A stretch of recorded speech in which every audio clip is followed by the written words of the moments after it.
올해 묘지를 이장한 분들은 더위와 가뭄과 곧이어 닥친 장마로 묘소가 훼손되어 보수하시느라고 나름 고생들을 많이 하고 계십니다. 어떤 분들은 장마 끝나고 나서 한꺼번에 보수할 계획을 세우고 계시고, 어느 분들은 일기예보에 귀 기울여서 비만 온다고 하면 비닐을 덮었다가 또 그치고 나면 걷기를 반복하면서 신경을 쓰는 분들도 계십니다. 수년 전 저도 다 해보았기에 웬만한 열정 없이는 산소 돌보기가 참 힘들다는 것을 잘 압니다. 오늘 이야기는 조금 특별하게 영혼의 존재를 부인하는 분들에게, 또 영혼이 정말 있나 없나 확신이 서지 않는 분들에게 들려주고픈 이야기입니다. 아울러 믿는 분들에게도 조상님의 영혼이 계심을 확신을 갖고 조상 섬기기에 소홀함 없기를 당부드리는 마음으로 강의에 임해봅니다. 지난 7월 초순 6.25 때 돌아가신 나의 처당숙부와 30년 전에 돌아가신 당숙모의 합장묘 조성 이야기입니다. 6.25가 발발하던 해 여름, 불의의 사고로 처당숙부께서 어린 이녀 1남을 두고 돌아가셨습니다. 그때는 모든 이들이 힘든 시기였지만 특히 여자의 몸으로 어린 3남매를 양육한다는 것은 엄청난 고통과 어려움이 따랐으리라 믿습니다. 어느덧 3남매도 결혼을 했고 당숙모 역시 6명의 손자 손녀를 품에 안아보시고 한 35년 전 한많은 세상을 떠나셨습니다. 그러나 남편이 묻힌 곳은 남의 땅이어서 남편 곁으로 가지를 못하고 종중에서 조성해 놓은 공동묘지에 안장되셨습니다. 기회를 보아서 아버지 묘를 파서 어머니 곁에 합장해 드린다는 생각을 갖고 있었으나 삶이 바쁘고 또 차일피일 미루던 것이 오늘에 다다는 것입니다. 그러던 어느 날 갑자기 아들은 아버지와 어머니를 화장해서 뼈가루를 뿌려야겠다는 계획을 갖게 되는데, 왜 우리가 있는데 할아버지 할머니 묘를 없애려 하느냐며 아들과 딸이 화장을 반대하면서 합장을 주장했습니다. 결국 육촌 처남도 자식들의 교훈을 따르기로 했습니다. 그날 이장하던 날 두 분의 합장을 알리고 또 기록하기 위해서라도 아주 조그만 표석이라도 하나 세워야겠다고 해서 당숙부와 당숙모의 이름을 받고 제가 표석을 준비를 했기에 나는 그분들의 존함을 비로소 알았습니다.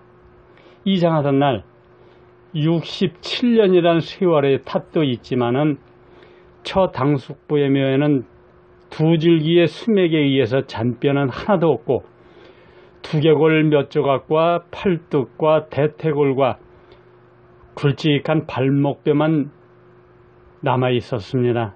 그러나 이분들 이 몇 개 안 되는 뼈지만은 소중하게 잘 모시고 당숙모 옆으로 갔습니다.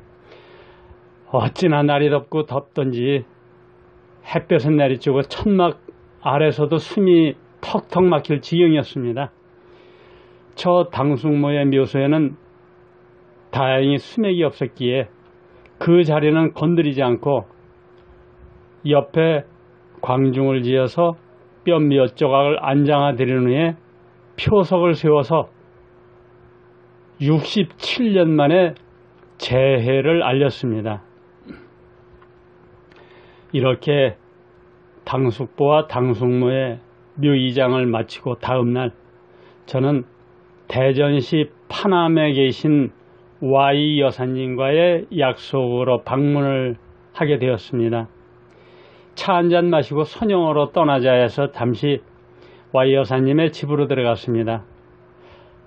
커피 한 잔을 마셨는데 한 모금 딱 마시고 났는데 갑자기 Y 여사께서 하는 말이 선생님 순분 씨가 누구예요? 하고 물었습니다. 나한테. 순분 씨요? 순분이 아무리 갸우뚱거려도 제 주위에는 순분이라 이름을 가진 여자가 없었거든요. Y에서는 나한테 어제 혹시 천막 치고 무슨 일 하지 않았어요? 하고 물었습니다.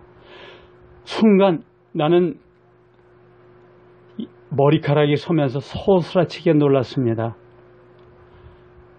바로 어제 67년 만에 합장해드린 처당숙모의 조남이 바로 순분이었던 겁니다. 제가 표석을 제작해서 세워드리다 보니까 조남을 알았던 겁니다. 아, 어제 합당해드린 처당숙모 이름이 순분이에요 하자 Y 여사님도 소스라치게 놀라면서 오늘 새벽에 꾼 꿈 이야기를 들려주었습니다. 강하게 내리쬐는 땡볕 아래 천막이 하나 쳐져 있었고 밖에서는 사람들이 무언가 일을 하고 있었습니다. 그런데 천막 안에 한 여자가 의자에 앉아 있었는데 Y 여사가 다가가니까 내 이름이 순분이요 순분이, 저 텐트 밖에 있는 남자는 내 신랑인데 60년이 넘어서 나한테 돌아왔어 하면서 싱글벙글 좋아하고 있었답니다. 천막 밖에서 덩실덩실 춤을 추면서 왔다 갔다 하던 남자는 가방을 하나 둘러매고 있었는데 그 안에는 5만원권 지폐가 가득 들어 있었는데 한 움큼씩 꺼내서 순분 씨한테 꺼내주었습니다. Y 여사가 왜 나는 안 주느냐 하면서 돈을 확 채트리니까 겨우 10,000원짜리 한 장이 딸려왔답니다. 그래서 더 달라고 하니까 10,000원짜리 한 장을 주면서 그 남자분이 그럼 이걸로 복권이나 사라 하면서 한 장을 쥐어주는 것을 끝으로 잠에서 깨어났다고 합니다. 비록 굵은 뼈 몇 조각만을 부인 옆에 묻어드린 것이 전부였지만 당신만을 위해 한평생 살아준 순분 씨 부인의 치치가 얼마나 그리웠던가를 영혼의 세계에서도 가능케 해줍니다. 또한 전혀 일면식도 없는 Y 여사의 꿈에 나타나서 당신들의 합궁 소식을 나에게 전달해준 사건입니다. 처당숙모는 과연 내가 Y 여사를 만난다는 것을 미리 알고 계셨던 것일까요? 순분이란 꿈속에서의 여자 이름을 묻지도 않은 다짜고짜 나에게 꺼낸 Y 여사의 언행도 쉽게 이해하기가 어렵습니다. 순분이가 누구예요? 하고 물어본 Y 여사님 역시 갑자기 튀어나온 자신의 말에 황당해 했었습니다.